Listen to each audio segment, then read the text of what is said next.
अस्सलाम वालेकुम स्टूडेंट, आप देखें मेरी यूट्यूब चैनल तालीमी तरबियत की दुनिया में मोहम्मद यासिर। स्टूडेंट हमारे पास क्या है कि प्रैक्टिस 9 नंबर 3 है क्लास 7 के मैथ की न्यू स्टडी मैथमेटिक्स बुक 2 उसका जो चैप्टर नंबर 1 है, chapter number 1 practice number 3 practice number जो प्रैक्टिस 9 नंबर 3 है अभी हम इस लेक्चर में करेंगे। प्रैक्टिस 9 नंबर 1 एंड 2 ऑलरेडी इनके लेक्चर अपलोड है, उनमें कोई प्रॉब्लम है तो आप देख सकते हैं। चलिए हम क्वेश्चन स्टार्ट करते हैं। अच्छा, प्रैक्टिस 9 नंबर जो 3 है उसमें वो दिया हुआ क्या है, वो कह रहा है द कॉस्ट ऑफ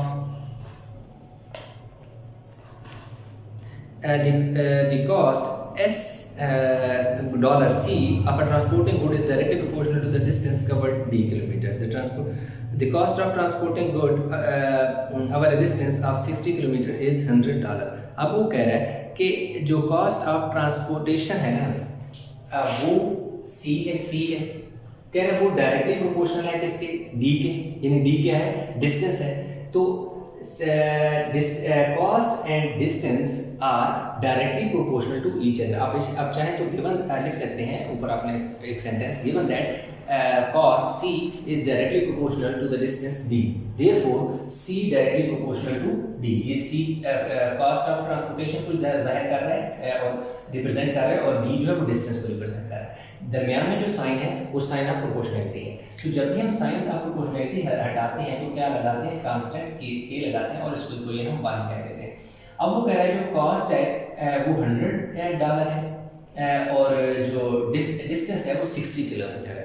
अब वो कह रहे हैं अगर 60 किलोमीटर के लिए the cost of transporting goods over a distance of 60 kilometre is $100। कि अगर 60 किलोमीटर का डिस्टेंस ट्रैवल करते हैं तो आपको $100 पे करने पड़ते हैं। तो अब हम यही वाली वैल्यू C और D की इसमें पुट करके क्या निकालेंगे, K की वैल्यू यानी कांस्टेंट निकालेंगे। इधर देखो हमारे पास C की जगह क्या आ जाएगा, 100 आ जाएगा और K एज इट इज आ जाएगा, D की जगह क्या आ जाएगा, 60 आ जाएगा। अब क्या हो जाएगा 100 और ये 60 जो मल्टीप्लाई हो रहा है इसके नीचे आके डिवाइड हो जाएगा और इधर K बच जाएगा। 0 को 0 से कैंसिल कर दें, ऊपर 10 बचा, नीचे 6 बचा।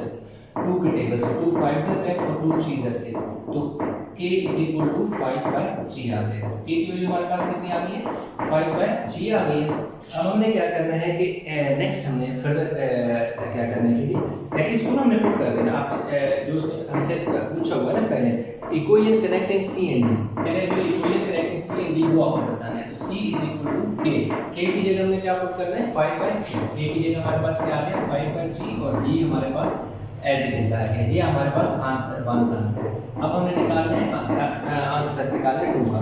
अब जिसमें वो कह रहे हैं कि find the cost of transporting, हमने इसमें फाइंड करनी है कॉस्ट ऑफ ट्रांसपोर्टिंग। हमने क्या करनी है, कॉस्ट ऑफ ट्रांसपोर्टिंग हमने क्या करनी है, C cost of transporting C हमने क्या करनी है जी, फाइंड करनी है। और डिस्टेंस जो है वो उसने हमें बता दी है, डिस्टेंस D जो है वो उसने हमें बता दी, कितना बता दिया जी, 45 किलोमीटर बता दिया। और K हमें पता है K इज इक्वल टू कितना है, 5/3 है। फ्रॉम 1 हमने क्या करना है, इक्वेशन 1 को ले लेना है। ये देखिए C हमें फाइंड करना है, C इसी तरह आ जाएगा। K की जगह वैल्यू पुट कर देंगे 5/3, K की जगह 5/3 पुट कर, D उसने हमें दे दिया 45 दे दिया। तो 3 का टेबल 45 पे 3 1 से 3 3 5 से 15, 3 का टेबल 45 पे कितनी दफा जाता है, 15 टाइम। तो 5 multiply by 15, C is equal to $75। तो कॉस्ट ऑफ 45 किलोमीटर इज $75 कि जो 75 किलोमीटर अगर डिस्टेंस होगा तो उसके लिए हमें कितना पे करना पड़ेगा, $75। तो ये हमारे पास क्या हो गया जी, 2 हो गया। The cost of transporting good up to 45 kilometre $75।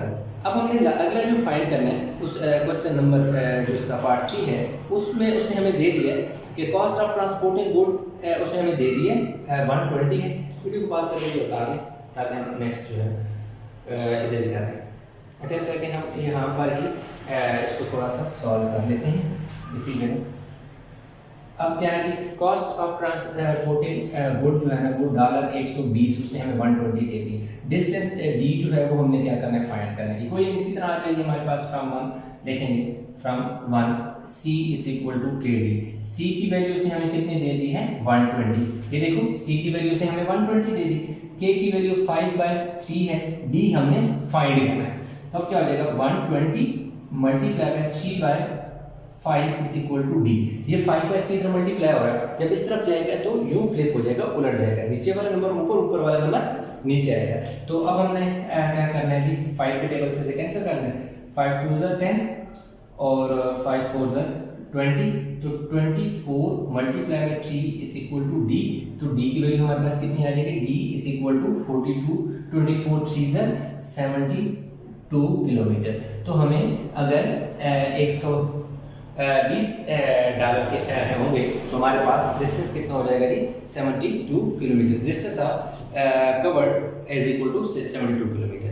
तो ये हमारे पास हो गया जी तीसरा पार्ट में। अब हम चलते हैं चौथे पार्ट की तरफ। वीडियो को पास करके उतार लें, क्योंकि चौथा पार्ट ग्राफ का है। आप ग्राफ पेपर बेशक वीडियो को पास करें, ग्राफ पेपर निकाल लें, मैं आपको बोर्ड भी समझाऊंगा, अब आसानी से ग्राफ ड्रा कर लें।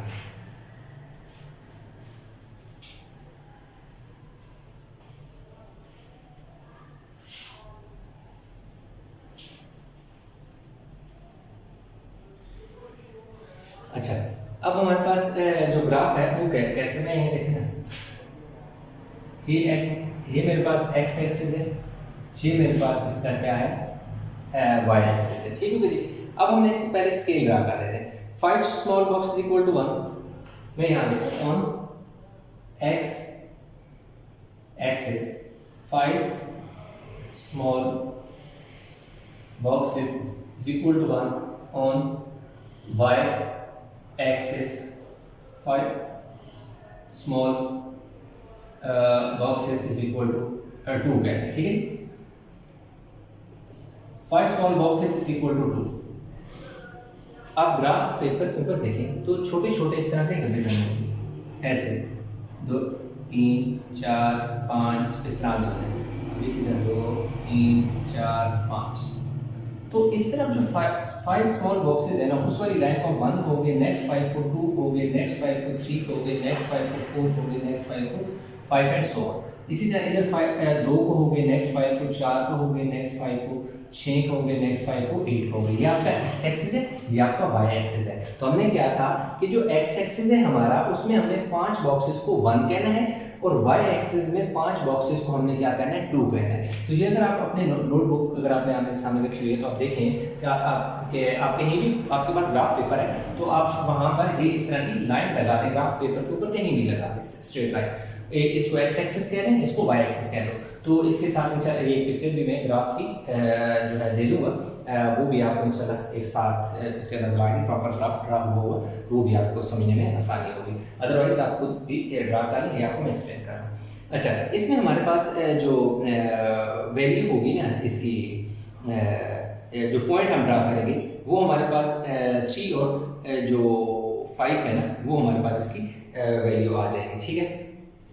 अब हमारे पास 3 और 5 कैसे हैं, मैं ये भी आपको एक्सप्लेन कर देता हूँ। 3 और 5 में हमारे पास पॉइंट बनेंगे, कैसे बनेंगे वो मैं बता दूँ कि C की वैल्यू मेरे पास उसने कितनी दे दी है 100 दे दी है, और D की वैल्यू उसने हमें क्या दे दी है एक 60 दे दी है, ठीक है। अब मेरे पास जो पॉइंट बनेंगे मैं वो बता रहा हूँ कौन कौन से बनेंगे।